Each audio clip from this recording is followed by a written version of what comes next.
लंबे समय का पैसा इक्विटी में लगाना चाहिए, धीरे धीरे लगाना चाहिए। लेकिन इसका आप खास फायदा कैसे उठाइएगा जब तक उस कंपनी का चुनाव नहीं करेंगे। बाजार हाल फिलहाल काफ़ी रफ्तार से बढ़ा है, पिछले 2-3 साल से लगातार बढ़ता ही जा रहा है। सो वेलकम बैक टू निवेश का बड़ा सवाल। देखिए, देश में चुनाव के नतीजे आने में बस कुछ ही दिन बचे हैं और मौजूदा सरकार न सिर्फ इस बात के लिए आश्वस्त है कि नरेंद्र मोदी दोबारा देश में सरकार बनाने जा रहे हैं, बल्कि वो तो ये भी अंदाजा लगा रहे हैं कि प्रचंड बहुमत से उनकी जीत के बाद बाजार भी बहुत तेजी से चढ़ेगा।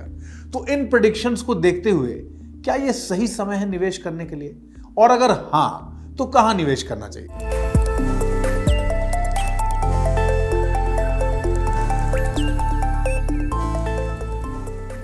सर, स्वागत है आपका। आज सबसे पहले हम लोग आपसे ये जानना चाहते हैं सर कि इलेक्शंस किस तरह स्टॉक मार्केट को इन्फ्लुएंस करता है, और क्या इन्वेस्टर्स को इस टाइम पर अपनी स्ट्रैटेजी में कुछ बदलाव करना चाहिए क्या सर? इलेक्शन हो रहा है, लोगों को उम्मीद है कि यही सरकार आएगी और इस वजह से लोग काफ़ी ऑप्टिमिस्टिक हो गए हैं कि इसका बाज़ार पे बड़ा पॉजिटिव असर होगा। और बहुत सारे लोग पूछने लग गए हैं कि इसके लिए कोई ख़ास तैयारी करनी चाहिए, बाज़ार बढ़ेगा।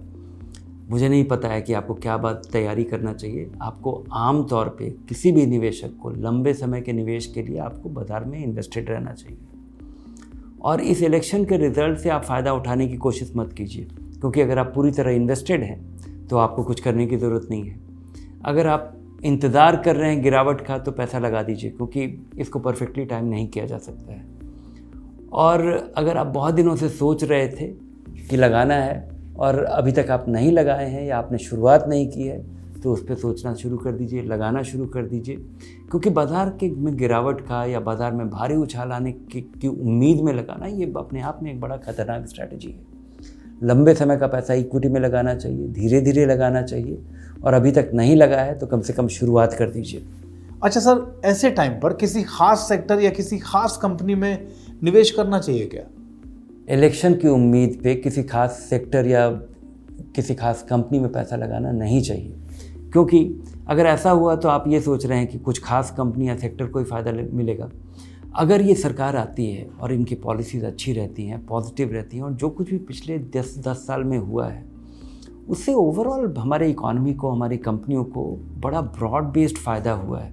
किसी खास सेक्टर, किसी खास सेगमेंट के लिए खास फ़ायदा नहीं दिखा है। तो इसी तरह का उम्मीद आपको भविष्य में भी रखना चाहिए। लगता है कि आपको सोलर पे थोड़ा एम्फेसिस होगा, सोलर पावर जनरेट करने पे, या सरकार ने अपनी मंशा भी जताई है कि वो एक बड़ा एम्फेसाइज करने वाला एक पॉलिसी रहेगा जो कि आम लोगों तक पहुंचने के लिए, कनेक्ट करने के लिए वो उस पर जोर देगी। लेकिन इसका आप खास फ़ायदा कैसे उठाइएगा जब तक उस कंपनी का चुनाव नहीं करेंगे। हो सकता है यहाँ पे इसके लिए बहुत सारी नई कंपनी शायद आएंगी, बड़ी होंगी, तो इसका फ़ायदा नहीं उठाया जा सकता है अगर आपको हल्का फुल्का आभास भी हो कि क्या हो सकता है। तो सर, सबसे आखिर में अब हम लोग को ये बता दीजिए कि चुनाव के नतीजे आने से पहले कौन से ऐसे रिस्क्स हैं जिनका निवेशकों को ध्यान रखना चाहिए? अगर आप इंतज़ार कर रहे थे और इलेक्शन के पहले आपको इन्वेस्ट भी करना है, तो आप कोशिश कीजिए कि आप उधार लेके पैसा नहीं लगाएंगे, क्योंकि बाज़ार हाल फिलहाल काफ़ी रफ्तार से बढ़ा है, पिछले 2-3 साल से लगातार बढ़ता ही जा रहा है। कोविड के बाद से लोगों को उम्मीद थी कि फिर कभी बाज़ार गिरेगा, लेकिन बाज़ार कभी गिरा ही नहीं।